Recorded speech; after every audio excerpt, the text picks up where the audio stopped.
आणि न्यायव्यवस्थेपेक्षा दुसरं काहीही मोठं नाही। राहुल गांधी यांना पुन्हा न्यायालयात सुनावणीसाठी यावं लागलं। या प्रकरणात आम्हाला लवकरच योग्य न्याय मिळेल असं याचिकाकर्ते राजेश कुंटे यांनी विश्वास व्यक्त केला।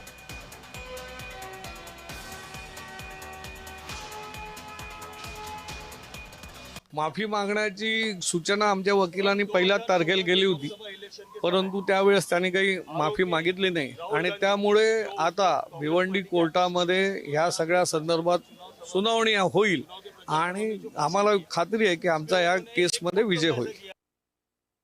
काळे झेंडे दाखवणार राहुल गांधी हा अपयशी माणूस आहे। खरं तर सत्ताधारी पक्षाच्या कोणी काळे झेंडे दाखवायला नकोत, फक्त आता काळे झेंडे दाखवण्यासाठी काँग्रेसनेच पुढाकार घेतला पाहिजे, कारण की इतकं डुबवलंय त्या काँग्रेसला। आता काँग्रेस शिल्लक राहिलीच नाही।